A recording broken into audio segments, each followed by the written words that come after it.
Yep, salut les gens.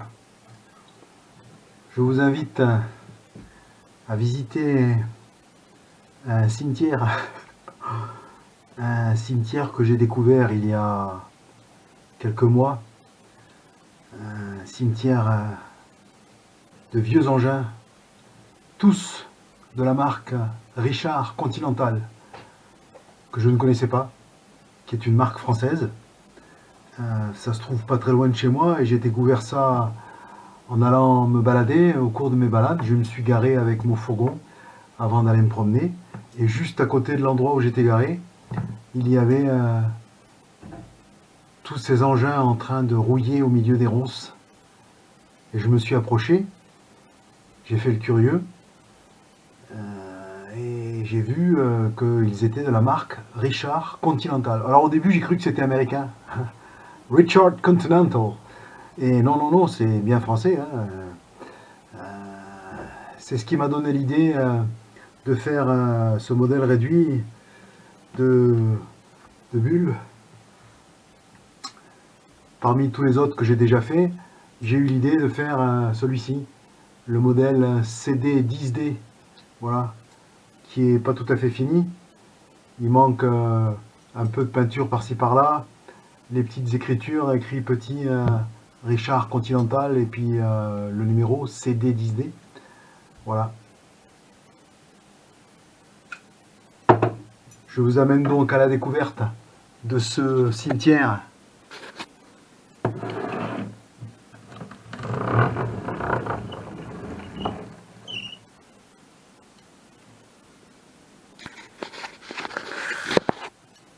En images.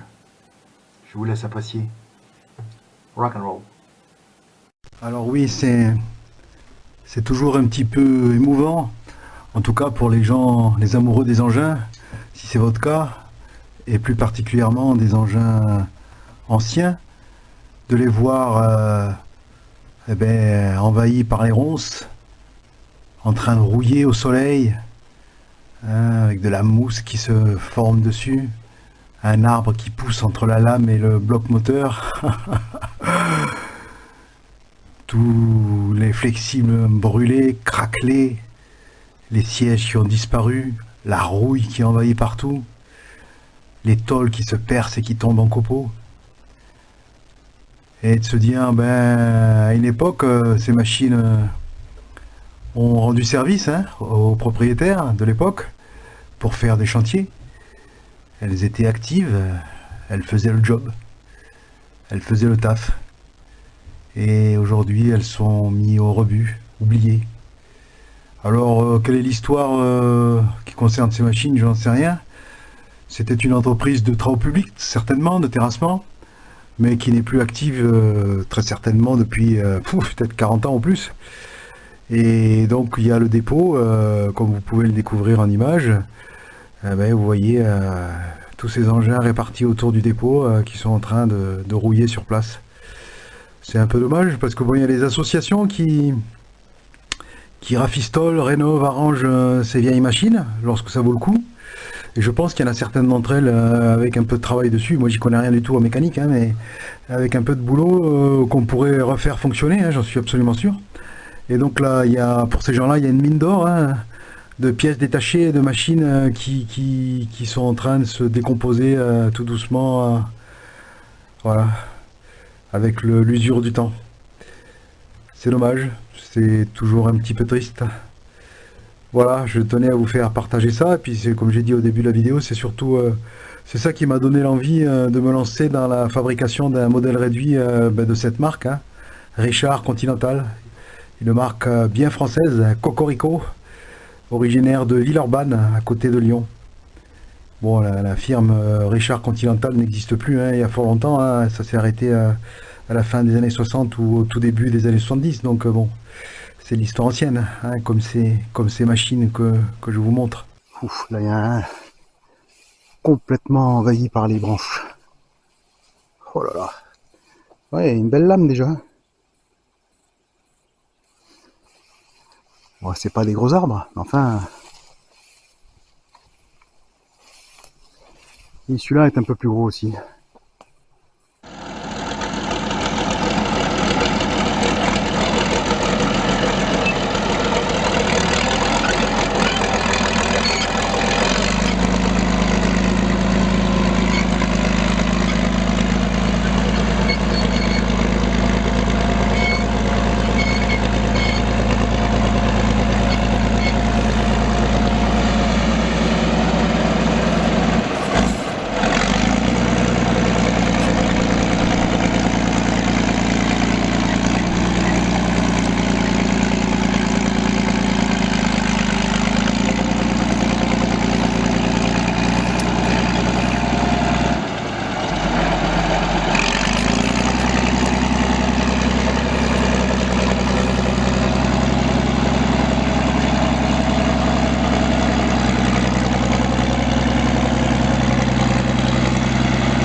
Et là, il y a encore 2 autres machines.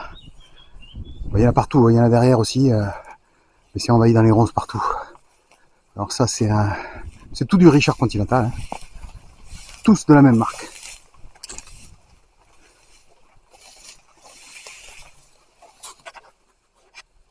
Alors ça, c'était un bulle aussi, CD7. Voilà, CD7. C'est le même bulle qu'il y a de l'autre côté là-bas. Vous voyez, là encore un bout de cabine avec du plexi ou de la vitre. Et là, c'est un outil un peu plus gros qui ressemble au deuxième là-bas. Richard Continental.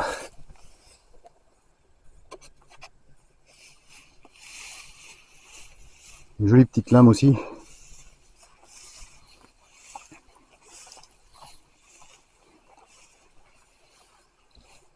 Étoile d'araignée.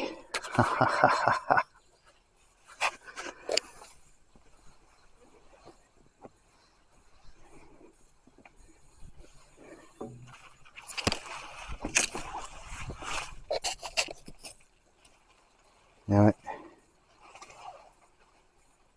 Quand on pense que tout ce matériel, à un moment donné, ben, il a travaillé, hein. Il a fait les chantiers, il a remué de la terre, fait de la poussière avec un type assis dessus. Là, je me suis pourri les mains pour faire des chantiers. Alors, ça devait être très certainement une petite entreprise locale de terrassement, travaux publics et terrassement, qui devait œuvrer dans le secteur ici autour, dans le Lauragais. Et le patron est peut-être mort, il n'y a pas eu de repreneur ou d'héritier. Et donc il y a une bonne dizaine de machines là, tout le tour, qui sont en train de rouiller comme je viens de vous montrer. C'est dommage. Je pense que là il y a un paquet de pièces qui pourraient intéresser des collectionneurs et des gens qui rafistolent les anciennes machines. Il y en a, hein. Bon, après, je sais pas qui est propriétaire, ni même si le gars voudrait s'en séparer ou les vendre, j'en ai absolument aucune idée. Mais bon, c'est vrai que c'est toujours triste de penser au vécu de ces machines, de l'époque où elles étaient en marche, où elles ont fait les chantiers. Et maintenant, elles sont oubliées, abandonnées, elles rouillent. Voilà, une fin de vie, bien triste. Bon, moi je vais aller me balader dans ce bois là, je vais faire ma petite promenade quotidienne. Je vais avant dans le ruisseau me laver les mains. Et puis voilà, je vous aurais montré le cimetière de bulldozer Richard Continental. Il n'a pas bougé, il est toujours dans le même état. Let's go, rock and roll.